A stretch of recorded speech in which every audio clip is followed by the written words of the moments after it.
Palantir grew 85%.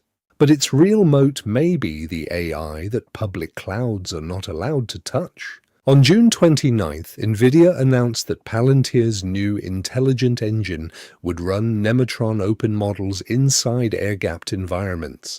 These are networks completely isolated from unsecured systems. That sounds like a niche product for spies and soldiers. It is actually a clean demonstration of Palantir's entire investment thesis. Nvidia can provide the chips and the model. Palantir wants to control the data, permissions, workflows, and actions around that model. The question is whether this control layer becomes the operating system for high-stakes AI, or whether investors are turning one promising announcement into a much bigger business than the evidence supports. The new system combines Nvidia's Nematron open models with Palantir's AIP, Foundry, Ontology, and Apollo products. A government agency or critical infrastructure operator can run a customized model on its own infrastructure, train it on private data, and retain ownership of the resulting weights. The model does not need to send sensitive prompts, operational data, or learned behavior back to an external provider. That distinction matters because the most capable model is useless if a military command, power grid, hospital, or regulated bank cannot legally or operationally expose its data to it. Palantir is not claiming to build a smarter foundation model than Nvidia, Anthropic, or OpenAI. It is claiming to make models usable where control matters more than convenience. Consumer AI is simple. You send a prompt to a remote service and receive an answer. High-stakes organizations have a harder problem. They must decide which employee can see which record, which model can perform which task, what data can cross a boundary, and whether every action can be audited later. A confident but unauthorized answer can be more dangerous than no answer at all. An air-gapped deployment changes the default.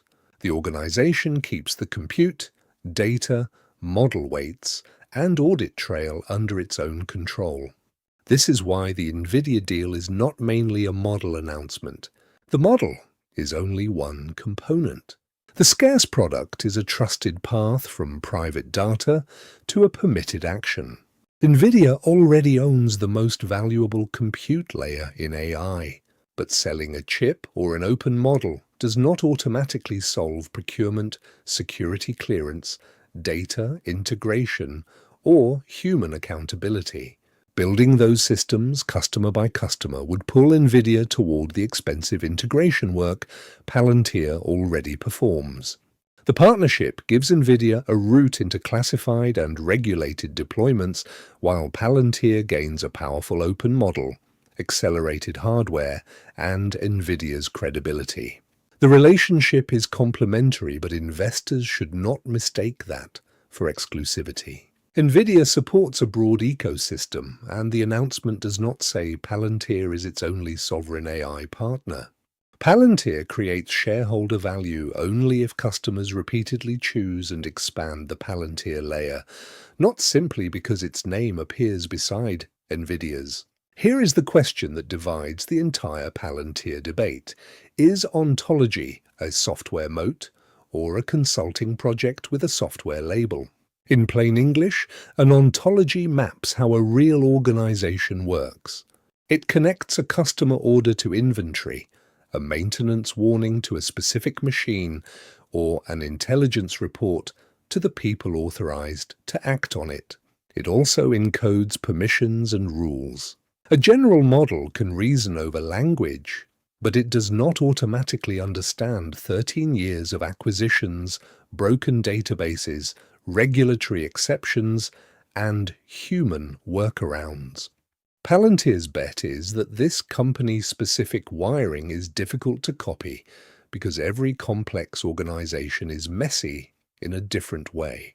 If models become cheaper, that wiring may become more valuable, not less. The latest numbers give the thesis real support.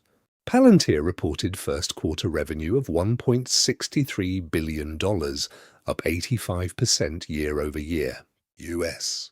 Commercial revenue grew 133% to $595 million, while US government revenue grew 84% to $687 million. The company closed 206 deals worth at least $1 million, including 47 worth at least $10 million. This is no longer a story supported only by defense contracts. In the quarter, 53% of revenue came from government customers and 47% from commercial customers. Palantir also reported an 87% GAAP gross margin and a 46% GAAP operating margin. Those figures are unusually strong for a company still growing this quickly. Now for the part the bullish videos skip. Nvidia's announcement disclosed no contract value, no committed revenue, and no customer count for the new engine. It describes a credible product architecture, not a financial forecast. There is also no guarantee that every regulated enterprise needs the full Palantir stack. A company with clean data and ordinary security requirements may choose a cloud provider, a cheaper semantic layer, or its own internal tools. The moat is strongest where complexity, security, and auditability are extreme. That can be a valuable market without being a universal one. The adoption question is not whether the product works. It is how many organizations have problems difficult enough to justify Palantir's depth and cost. Palantir becomes harder to replace when it is deeply embedded in decisions, permissions, and operations.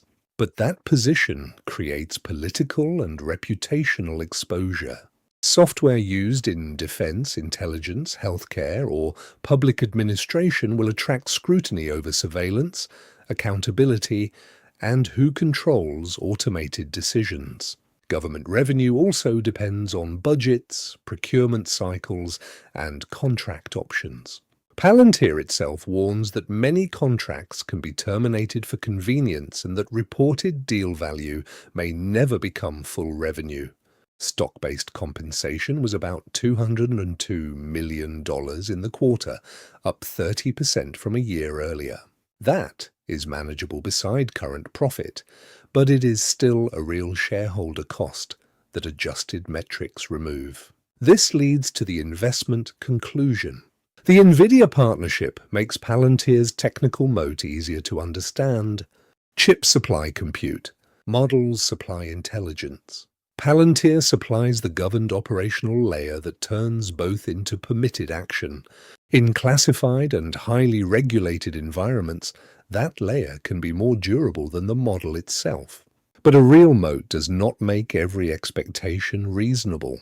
The stock can disappoint even if revenue keeps growing, simply because investors expected faster adoption, larger contracts, or a broader market. The signal to watch is not another partnership headline. It is whether large commercial deployments keep expanding, government programs become durable revenue, and GAAP profitability remains strong as the company scales. Palantir is not trying to beat Nvidia at chips or Frontier Labs at models. It is trying to own the locked room where valuable AI is finally allowed to operate. That may be a real moat. The price investors should pay for it is a separate question. Which layer would you rather own, the chip, the model, or the control system? Leave your answer below and subscribe for the next company analysis.